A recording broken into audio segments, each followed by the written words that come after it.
Hello दोस्तों, आपका अपना channel super study GK zone में स्वागत है। इस वीडियो में आज क्लास 9th बिहार बोर्ड का सिविक्स चैप्टर 2 है और उसका आज हम लोग प्रश्नावली को बनाने जाएंगे। आपको इस वीडियो में सारे प्रश्नों के उत्तर को बताया जाएगा। ये बिहार बोर्ड क्लास 9th का सिविक्स का बुक है। चलिए शुरू करते हैं। इनमें से कौन लोकतंत्र के लिए आवश्यक नहीं है? ठीक है, तो पहला आपका ऑप्शन है कि लोगों द्वारा चुनी हुई सरकार हो, ये ज़रूरी है। चुनाव निष्पक्ष हो, ये भी लोकतंत्र के लिए आवश्यक है। न्यायपालिका पर किसी व्यक्ति का नियंत्रण न हो, नहीं, क्या कह रहा है कि न्यायालय पर किसी व्यक्ति का नियंत्रण हो, तो ये ज़रूरी नहीं है। ठीक है, अगर किसी पर नियंत्रण होगा तो वो लोकतंत्र के लिए अच्छा नहीं होगा किसी भी व्यक्ति पर। तो आंसर इसका हो जाएगा ग। अब सेकंड है दूसरा क्वेश्चन नंबर कि आज दुनिया में सबसे बेहतर शासन किसे माना जाता है? तो आज दुनिया के लगभग सारे देशों में और लोग लोकतांत्रिक शासन व्यवस्था को क्या अच्छा मान रहे हैं। ठीक है, लोकतांत्रिक शासन व्यवस्था को। अगला क्वेश्चन है आपका कि लोकतांत्रिक एवं गैर लोकतांत्रिक शासन व्यवस्था में अंतर किस आधार पर किया जा सकता है? ठीक है, तो इसका आंसर हो जाएगा आपका मतदान के अधिकार के आधार पे। ठीक है, क्योंकि गैर लोकतांत्रिक शासन व्यवस्था में क्या होता है कि लोगों को मत देने का अधिकार ही नहीं होता है, वोट देने का अधिकार होता ही नहीं। और लोकतांत्रिक शासन व्यवस्था में सबको और समान रूप से वोट देने का अधिकार होता है। ठीक है, तो ये आंसर हो गया आपका क। 4 नंबर क्वेश्चन है कि लोकतंत्र में शासन कौन करते हैं? तो लोकतंत्र में जो शासन करता है वो जनता करती है। ठीक है, कौन? जनता। आंसर हो गया फर्स्ट। 5 नंबर है कि सैनिक शासन में शासन की जिम्मेदारी किसके हाथ में होती है? किसमें? सैनिक शासन में। तो सैनिक शासन में जो शासन की जिम्मेदारी होती है वो सेना या फौज के पास होती है।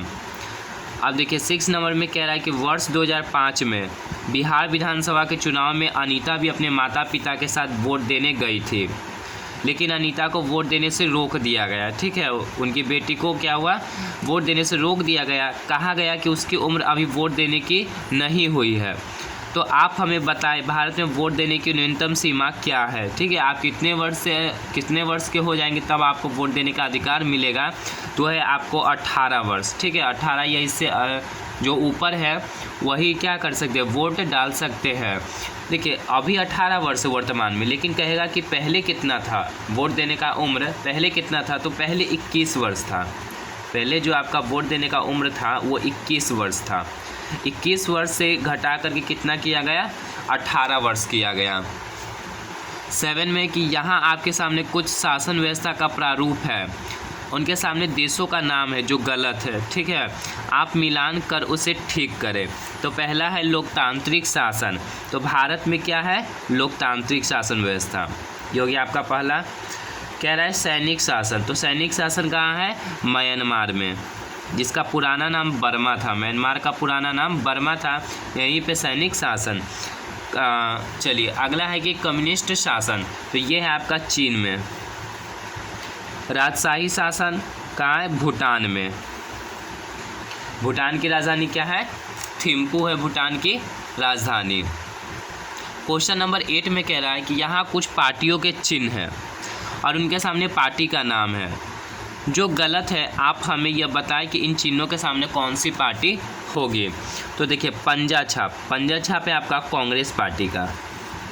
कांग्रेस पार्टी की स्थापना हुआ था 28 दिसंबर को। ठीक है, कांग्रेस पार्टी की स्थापना 28 दिसंबर 1885 को बम्बई में हुआ था। 1885 में बम्बई में हुआ था। अगला है कमल छाप, तो कमल छाप है आपका बीजेपी भारतीय जनता पार्टी का। लालटेन छाप, तो लालटेन छाप तो जानते हैं आप राष्ट्रीय जनता दल राजद का, आरजेडी का है। तीर छाप आपका हो गया जदयू जनता दल यूनाइटेड का। ये हो गया आपका मिलान करने वाला। 9 नंबर में कह रहा है कि हाँ आपके सामने 4 तरह के देशों के बारे में सूचनाएं हैं, आप इन देशों का वर्गीकरण किस तरह करेंगे? इनके सामने लोकतांत्रिक, गैर लोकतांत्रिक एवं पता नहीं लिखे। तो पहला क्वेश्चन है देश का कि जहाँ शासन लोग अपने प्रतिनिधि के माध्यम से करते हैं। भारत में भी ऐसा ही होता है, हम अपने प्रतिनिधि को चुनते हैं और वही क्या करते हैं? शासन करते हैं। तो ऐसे शासन व्यवस्था को कहते हैं लोकतांत्रिक। यहाँ क्या लिखना है आपको? लोकतांत्रिक।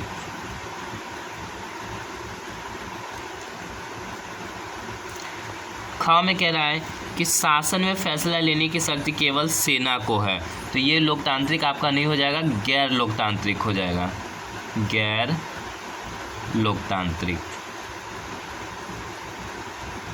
गैर लोकतांत्रिक।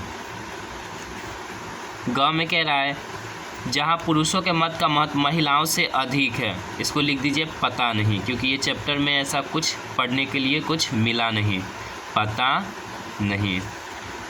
घ में कह रहा है कि जहाँ वोट देने का अधिकार सभी लोगों को नहीं है, तो ये हो जाएगा आपका गैर लोकतांत्रिक, गैर लोकतांत्रिक, क्योंकि लोकतंत्र में सभी को वोट देने का समान अधिकार होता है, लोकतांत्रिक।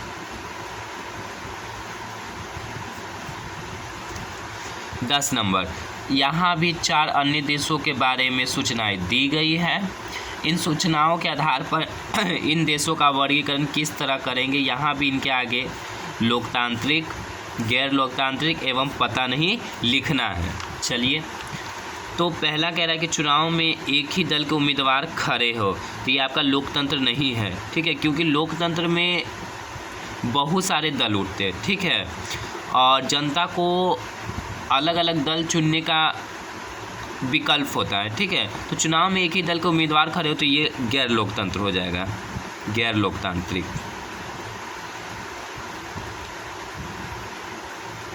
फिर क्या कह रहा है आपका कि स्वतंत्र चुनाव आयोग नहीं है, तो ये भी आपका गैर लोकतंत्र, क्योंकि लोकतांत्रिक में, लोकतांत्रिक शासन व्यवस्था में स्वतंत्र चुनाव आयोग का होना बहुत ज़रूरी है, ठीक है, गैर लोकतांत्रिक। चुनाव सही ढंग से करवाने का उत्तरदायित्व किसको है, चुनाव आयोग को ही है, ठीक है। इसकी स्थापना 1950 में हुआ था, चुनाव आयोग की स्थापना, इसी को हम लोग निर्वाचन आयोग भी कहते हैं। अब देखिए, ग में कह रहा है धर्म के आधार पर मत देने का अधिकार है, तो ये आपका हो जाएगा गैर लोकतांत्रिक।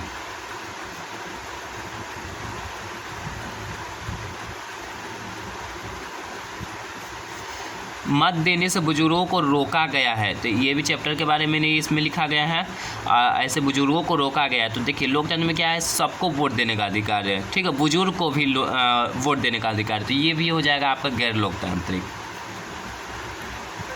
लोकतांत्रिक। 11 नंबर कह रहा है कि नीचे लोकतंत्र के बारे में कुछ गलत वाक्य हैं, ठीक है, लोकतंत्र के बारे में कुछ गलत वाक्य लिखे गए हैं, हर एक में की गई गलती को पहचाने और इस अध्याय के आधार पर उसको ठीक कर लिखे। तो सही करना है किसको, सेंटेंस वाक्य को। क में कह रहा है कि लोकतांत्रिक शासन में सभी लोगों की भागीदारी हो ही नहीं सकता, तो ये गलत है, होता है, क्योंकि सभी व्यक्ति समान नहीं होते। चलिए हम इसे सही करके अब लिखते हैं। तो ये इसमें सही करके आपका लिखा गया है कि लोकतांत्रिक शासन में सभी लोगों की भागीदारी होती है, क्योंकि सभी व्यक्ति समान होते हैं, ये आपका सही है। अब अगला है, ख हो गया आपका कि लोकतांत्रिक सरकार यदि गलत फैसला लेता है तो उसे लोग सहज स्वीकार कर लेते हैं, तो ऐसा लोकतंत्र में नहीं होता है। अगर सरकार गलत फैसला लेती है तो सरकार पर क्या, जनता दबाव डालती है उस निर्णय, उस फैसले को बदलने के लिए सरकार को। चलिए अब हम इसे सही करके लिखते हैं। ये हो गया ख में, आप देखिए क्या लिखिएगा सही करके कि लोकतांत्रिक सरकार यदि गलत फैसला लेते हैं तो लोग सरकार पर दबाव डालते हैं, किस लिए, कि उस फैसले को बदलने के लिए, और लोग सरकार को बदल भी सकते हैं अगर वो सही फैसला बदल करके नहीं लेते हैं। तो चलिए अगला प्रश्न देखते हैं। जिन देशों में चुनाव होता है वहाँ माना जाता है कि वहाँ लोकतांत्रिक शासन व्यवस्था है, तो चलिए हम लोग इसे अब सही करके लिखते हैं। ये तो सही है कि जहाँ जिस देश में चुनाव होते हैं वहाँ क्या होते हैं, लोकतांत्रिक शासन व्यवस्था होता है, माना जाता है। ग का आंसर हो जाएगा कि लोकतांत्रिक देशों में चुनाव निष्पक्ष और स्वतंत्र होते हैं, यानी कि किसी का दबाव नहीं होता है, हम जिस पर चाहे अपने पसंद से जिस पार्टी को भी चुनाव किसी भी पार्टी को दे सकते हैं, तथा चुनाव नियमित रूप से होते हैं, मतलब कि हर 5 साल पर चुनाव होते रहते हैं लोकतांत्रिक शासन में। क्वेश्चन घ में कह रहा है कि लोकतंत्र में सरकार पर नियंत्रण नहीं होता है, तो ये गलत है। लोकतंत्र में सरकार पर न्यायपालिका का नियंत्रण होता है। सरकार फैसला अपने इच्छा अनुसार लेती है, तो सरकार जो फैसला लोकतंत्र में लेती है वो इच्छा अनुसार नहीं लेती है, जनता का जनता को अपने ध्यान में रख करके लेती है, ठीक है। और सार्वजनिक रूप से उस फैसलों पर चर्चा एवं बहस होती है, तब जाकर के वो फैसला सरकार लेती है। तो आंसर में लिखेंगे कि लोकतंत्र में सरकार पर न्यायपालिका का नियंत्रण होता है और फैसलों पर सार्वजनिक रूप से चर्चा एवं बहस होती है, उसी के बाद ये फैसला सरकार लेती है। क्वेश्चन 5 है कि यह कोई आवश्यक नहीं है कि लोकतंत्र में स्वतंत्र न्यायपालिका हो। तो देखिए, लोकतंत्र में स्वतंत्र न्यायपालिका का होना बहुत आवश्यक है, क्योंकि लोगों के अधिकारों की रक्षा कौन करती है? न्यायपालिका करती है। तो इसका आंसर में हम लोग लिखेंगे कि लोकतंत्र में लोगों के बुनियादी अधिकारों की रक्षा के लिए स्वतंत्र न्यायपालिका होती है। देखिए, आगे का कुछ क्वेश्चन आपको नेक्स्ट वीडियो में कराया जाएगा, ठीक है। ये वीडियो आपका यहीं तक है। Thanks for watching my video friends.